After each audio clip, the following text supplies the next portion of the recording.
پێویستە پێ بگەین بە زانستی شەرعەکان عەقڵمان پێ بشکێ ئەنجا وردە برایەتە دینیەکەمان لە ناو خۆمانە هەست بە ئینتیمای دینەکە بکەین نەک حیزبایەتی.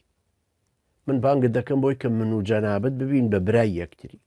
نەک مامۆستا و تەلەبایەتیەکەش هەر بە برایەتی دینی تۆ لە منە هەست پێ بکەی کە برایەکی دینی خۆت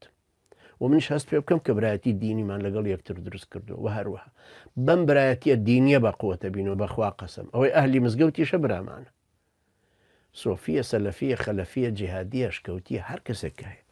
ئێمە ئەهلی مزگەوت بە برای خۆمان ێزانین غەڵەتمان هەیە و غەڵەتیان هێوانی کەش هەموو غەڵەتیان هەیە نەسیحەتی یەکترەکەین تا ڕاستیەکەین بەم شێوەیە زەلیلیەکەمان لەسەر لا ئەچێ ما ترك قوم الجهاد إلا ذلوا هەر قومێک جیهاد واز لێ بێنە زەلیلە بن کوردستانی ئەمە مسلمانەکانی ئیسلامیەکانی زەلیل بوون لەبەرەوەی بزوتنەوەی ئیسلامی نەما چەکداری نەما ئەگەر بمانەوێت زەلیلیەکەمان لەسەر لاچێ ئەبێ بگەڕێنەوە بە زمینەیەکی عەقائیدی منهەجی فکری سیاسی پەروەردەبوونێکی دینداری ڕاستەقینە بۆ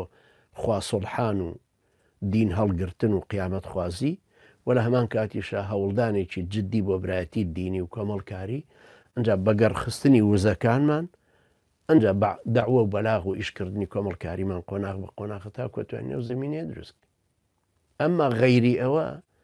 بەخوا نەبەوە ئەکرێ سەد کەس بچێتە ئەو شاخوچیەوە تفەنگچێتی بکە